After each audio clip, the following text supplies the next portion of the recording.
बहुत ही important conversion rule. Single carbon को अगर 2 कार्बन में चेंज करना है तो वुड्स रिएक्शन का इस्तेमाल करना पड़ेगा। 2 कार्बन को अगर 4 कार्बन में चेंज करना है फिर वुड्स रिएक्शन का इस्तेमाल करना पड़ेगा। और अगर 3 कार्बन में चेंज करना है तो कोरेहाउस सिंथेसिस का इस्तेमाल करेगा। वुड्स रिएक्शन क्या होता है? अगर आपने अल्काइल हैलाइड पे रिएक्शन किया इन presence of dry ether CH3X या CH3Cl, तब आप खुद देख रहे हैं कार्बन का नंबर कितना हो गया, डबल अल्कीन बना। और इस अल्कीन का नाम क्या है मेरे बच्चों? ईथेन है। ईथेन यानी कि क्लोरोमीथेन से क्या बना? ईथेन बना। फॉर एग्जांपल CH4 क्लोरीन से रिएक्शन क्लोरोमीथेन बना। Dry ether Wurtz reaction ethane बना। फर्दर क्लोरीन से रिएक्शन क्लोरोईथेन बना और फिर वुड्स रिएक्शन ब्यूटेन बना। अगर आपने क्लोरोईथेन पे कोरेहाउस सिंथेसिस का इस्तेमाल किया होता तो प्रोपेन बनता। तो यानी कि यहां 2 कार्बन से कितने कार्बन बन रहे हैं? 3 कार्बन। तो याद रखना होगा जब कार्बन नंबर का आइटम डबल करना होगा तो वुड्स रिएक्शन और 3 करना होगा तब कोरेहाउस सिंथेसिस का इस्तेमाल करेंगे हम। अभी आप देख रहे हैं कि वुड्स रिएक्शन में only 1 type of alkyl halide is used. यानी कि यहां पे भी हमारा क्लोरोमीथेन है, ये भी क्लोरोमीथेन है। इन प्रेजेंस ऑफ ड्राई ईथर क्या बना? ईथेन बना। यह भी आपको याद रखना है कि वुड्स रिएक्शन में मीथेन नहीं बनाया जा सकता। Methane can not be synthesized. क्यों?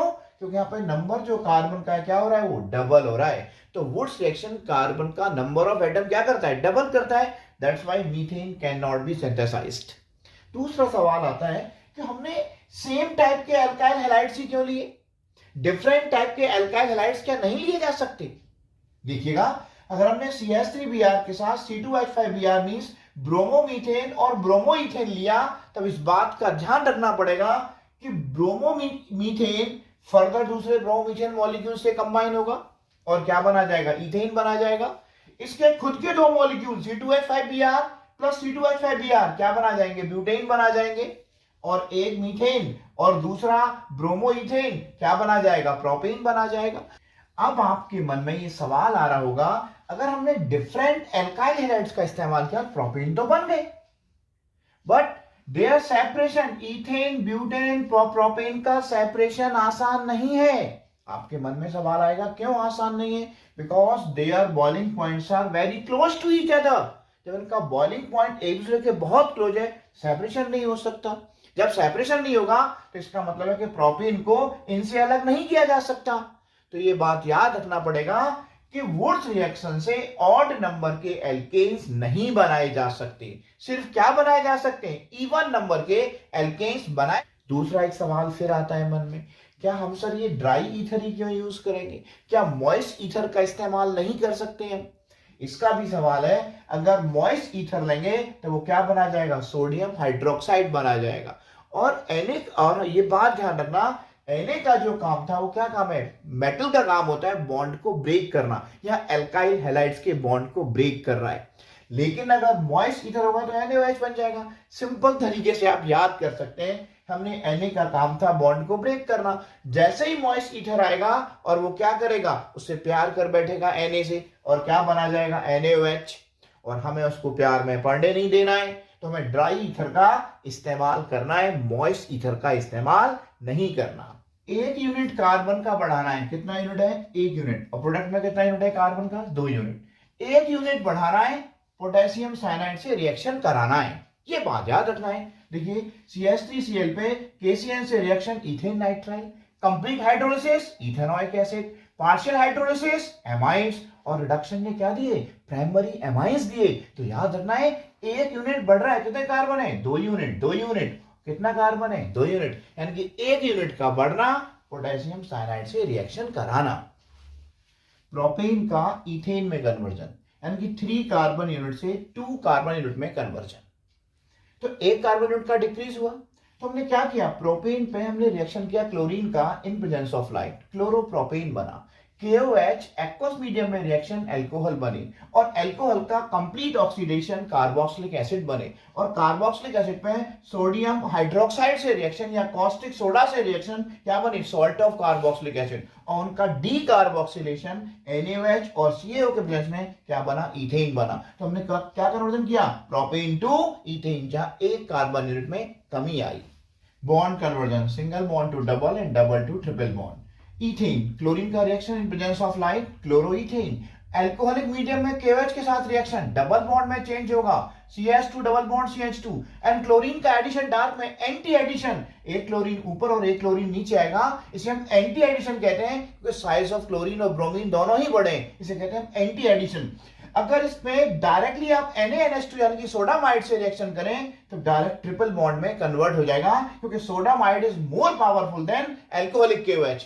अगर आप एल्कोहलिक KOH से जाएंगे तो एक Cl हटेगा, डबल बॉन्ड आएगा, और फर्दर अगर आप सोडामाइड से करेंगे तब भी इथाइन बनेगा। आप डायरेक्ट भी आप सोडामाइड के प्रेजेंस में इथाइन में कन्वर्ट कर सकते हैं। Inter conversion of alcohol, aldehydes and carboxylic acids. अगर प्राइमरी एल्कोहल का कंप्लीट ऑक्सीडेशन किया जाए तो कार्बोक्सिलिक एसिड्स बनेंगे, एंड कार्बोक्सिलिक एसिड का रिडक्शन किया जाए इन presence of lithium aluminium hydride तो एल्डिहाइड्स बनेंगे, और एल्डिहाइड्स का फर्दर रिडक्शन किया जाए इन presence of lithium aluminium hydride तो प्राइमरी एल्कोहल्स बनेंगे। एक और बात, अगर प्राइमरी एल्कोहल्स का पार्शियल ऑक्सीडेशन यानी कि इन प्रेजेंस ऑफ PCC, प्रीडिनियम क्लोरोक्रोमेट या प्रीडिनियम डाइक्रोमेट के प्रेजेंस में या एनहाइड्रस CrO3 के प्रेजेंस में तो क्या बनेंगे, एल्डिहाइड्स बनेंगे, और एल्डिहाइड का फर्दर ऑक्सीडेशन कार्बोक्सिलिक एसिड बनाएगा। बट एक बात का ख्याल रहे कि सेकेंडरी एल्कोहल का अगर कंप्लीट ऑक्सीडेशन भी किया जाए तो कीटोन बनेंगे। एक और बात याद रखें कि अगर आप प्राइमरी एल्कोहल का कंप्लीट ऑक्सीडेशन करेंगे तो रिएक्शन कार्बोक्सिलिक एसिड पे जाके ही स्टॉप होगा, उससे पहले एल्डिहाइड तो बनेंगे लेकिन फर्दर ऑक्सीडाइज हो जाएगा और फाइनली कार्बोक्सिलिक एसिड ही मिलेंगे। एग्जाम टाइम में फास्ट कन्वर्जन कैसे याद करें, एल्केन, एल्कीन, एल्काइन किस में कन्वर्ट हुए, हेलो एल्केन्स में। हेलो एल्केन्स पे KOH एक्वस मीडियम से reaction alcohol, complete oxidation carboxylic acid, partial oxidation aldehyde and further oxidation carboxylic acid will form. अगर हेलो एल्केन्स पे KOH अल्कोहलिक मीडियम में reaction कराया जाए एल्कीन बनेंगे, विलियमसन सिंथेसिस ईथर बनाएंगे, और केसीएन से reaction alkane nitrile reduction primary amines बनेंगे। और एक और बात, अगर कार्बोक्सिलिक एसिड पे reaction alcohol, ammonia, PCl5, PCl3 या SOCl2 से कराया जाए तब एस्टर, एमाइड और एल्केनॉइल क्लोराइड्स बनेंगे। मेरे बच्चों, ये चैनल ज्यादा से ज्यादा बच्चों को शेयर करें, सब्सक्राइब करें हमारा चैनल। धन्यवाद, ऑल द बेस्ट। एल्कोहल्स का अमीन्स में कन्वर्जन, अगर हम प्राइमरी एल्कोहल पे अगर आपने PCl5, PCl3 या थायोनिल क्लोराइड से रेड किया तो क्या बनेंगे, हेलो एल्केन्स बनेंगे। अगर हेलो एल्केन्स का अमोनोलिसिस किया जाए तो ये इसको अप्रोच करेगा, Cl एक लीविंग ग्रुप है, बाहर का रास्ता देखेगा और इसका एक H और Cl मिलेगा, हाइड्रोक्लोरिक एसिड बाहर निकलेगा, तो आपके क्या बनेंगे उस कंडीशन में, RCH2NH2 प्राइमरी एमाइंस बनेंगे। और प्राइमरी एमाइंस पे अगर NaNO2 और HCl का रिएक्शन किया जाएगा तो डाइजोनियम सॉल्ट्स बनेंगे, RCH2N2Cl।